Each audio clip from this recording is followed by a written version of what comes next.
Hello everyone, Dan Sherp ET, just doing some quick little maintenance before some journey. I'm not even sure what we're going to do today. Probably just putz around on Lake Winnebago.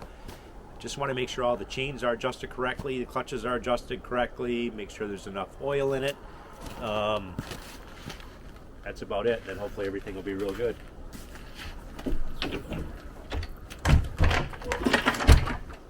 So the first thing we got to do is we got to get these darn boxes out.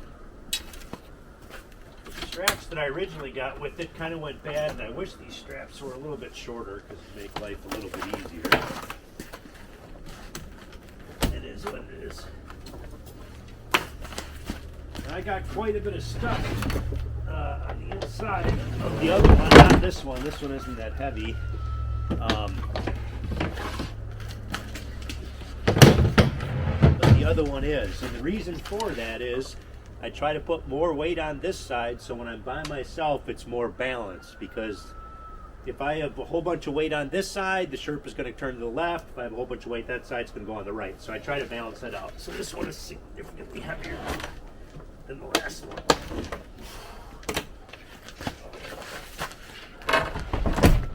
I have all my tools in here. Straps, everything. I don't know what it weighs, but it's pretty heavy.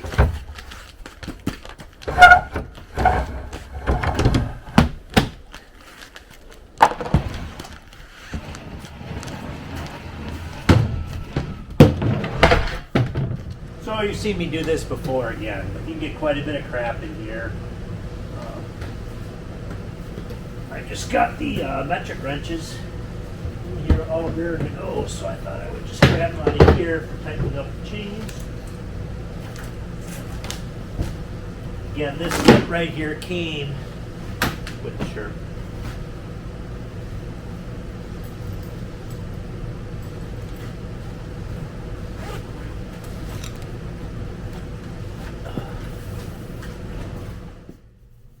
Kind of difficult to be able to get a shot of this, but right here is a chain tensioner.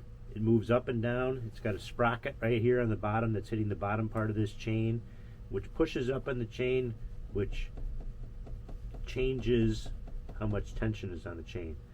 Chain should go up, I don't know, about an inch or so. This we could put that up, tighten it up just a smidge, not too much. So all you do is loosen the lock nut.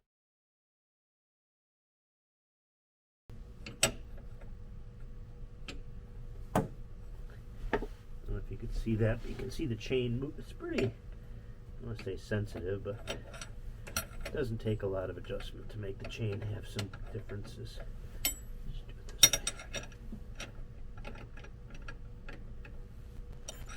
this way. Just here.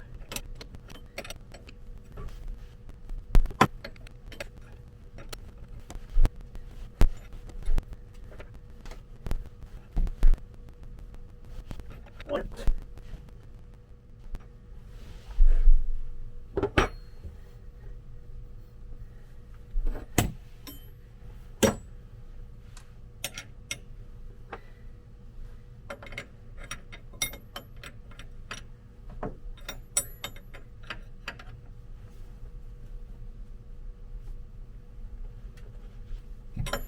That side is done.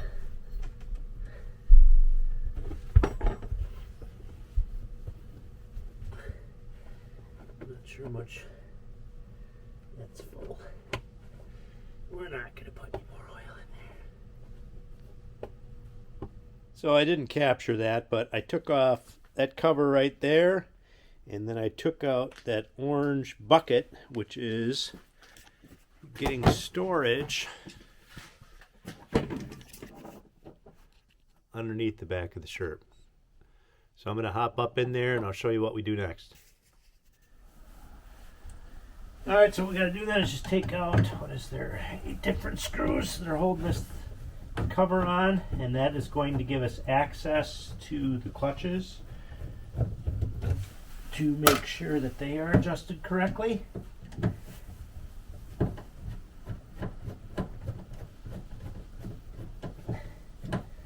So I've not had it happen to me yet. I've had the mechanical fuse, which is on the bottom, break. And when that happens, it's a pain in the butt. You have to take everything out just like this to have to get to it.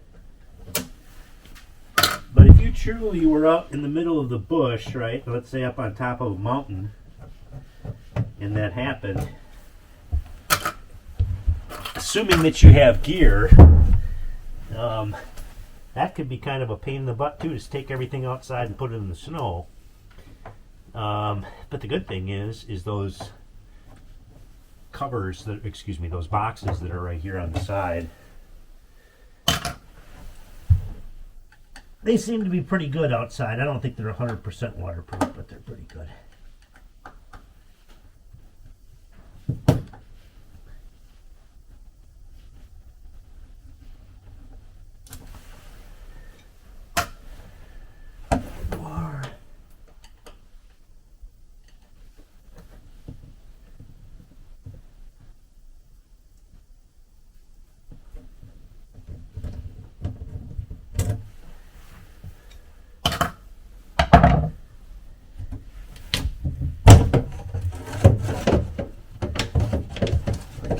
Access to the clutches. Come on, Dan.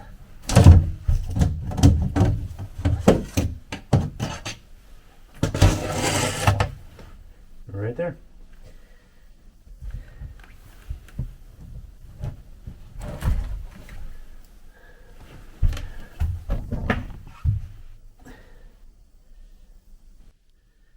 A little bit difficult to film here, but what I like to do is see this spring right there. That spring has got to get pulled off of there, so I can come down and I can adjust this right here to the right setting. So I got to pull that spring off right there with this rope. That's what I do, and then it pops right off. Unfortunately, I lost or did not take a lot of the footage in finishing this whole project. It was fairly cold outside and the battery died on me, and I just wanted to get the darn project up and running. You can pull on that rope that's right there, which pulls on that spring, and then move it to the side, and then it just comes right off of that kind of bolt that's sticking out on the side. Unfortunately, I didn't capture that on this. You could also take a vice grip and put it on top and pull that spring off. It's really kind of a two-person thing when you use this rope. When you pull on it like that, you just pull on that spring and boom, it comes off. And I did not have any help at this particular time, but I did get some help later, and we were able to finish that up. After you get that spring off, you can lift that bottom cylinder that we saw before, and sliding, I think it was a 24 millimeter wrench underneath there, is the 7 millimeters of clearance that you're supposed to have, so that's kind of handy. I adjusted both of those clutches, and it made a big difference. The only chain that I had to actually tighten was that driver's side rear chain. The other three were fine. Didn't need to put any oil in for chain lubrication, so that was good. Didn't have to do that. And that pretty much was the maintenance that I was going to be doing. So these next shots are me just playing around in my yard. Took those mainly for TikTok, but I thought you might get a kick out of them too, so I will show you those videos of me doing some things in the yard. Hope you enjoy it.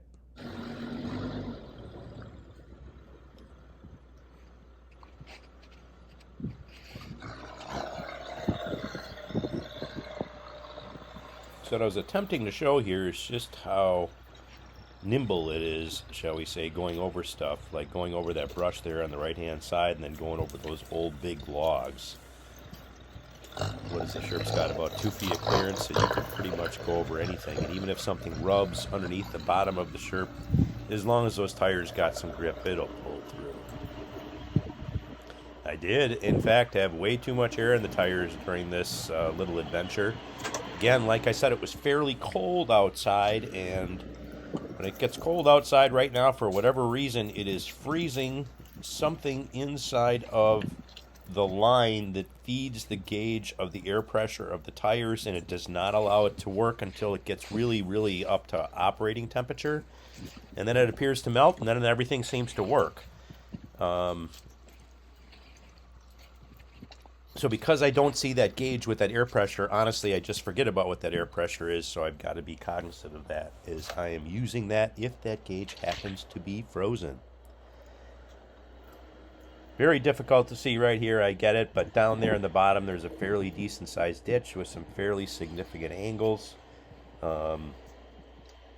The cool thing again though about the Sherp is just how well it turns in the winter. It's just, it turns on a dime, especially after I got those clutches adjusted.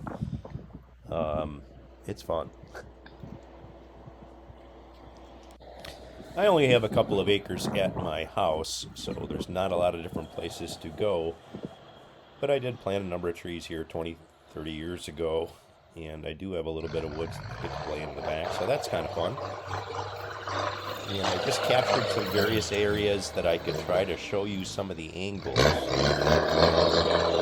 the Sherp can conquer, which is kind of cool. You get a little nervous going through that stuff. You want to tip the damn thing over, right? That's just not a good thing.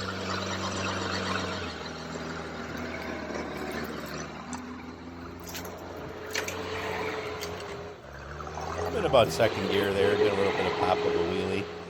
Wouldn't have been such a pop of a wheelie if I would have had less air pressure in the tires, and it would have been a hell of a lot smoother, but I didn't notice it again because of that darn gauge. Here playing a little bit inside of the front yard. I was trying to go over this log pile of oaks. I thought maybe they'd stay there. I thought they might be frozen together, but unfortunately they were not, and the Sherp slipped off to the side. And most of those logs ended up actually in the middle of the Sherp. See how it's just spinning there, not really moving. If I would have a little less air in the tires, that would be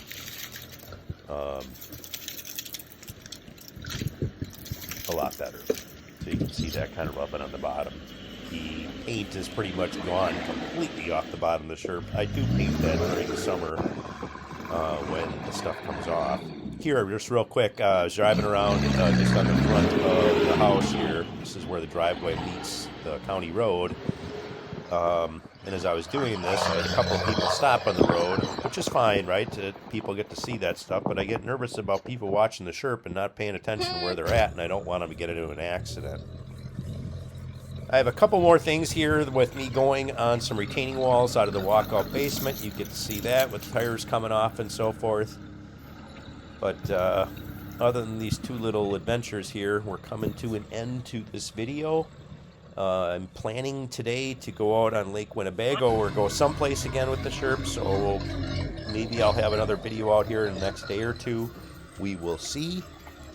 But I hope you enjoyed the video. Again, please give me some comments. Hit that like button if in fact you do like it, and I appreciate it if you subscribe. I want to get this channel up and running if all of you actually enjoy watching these videos.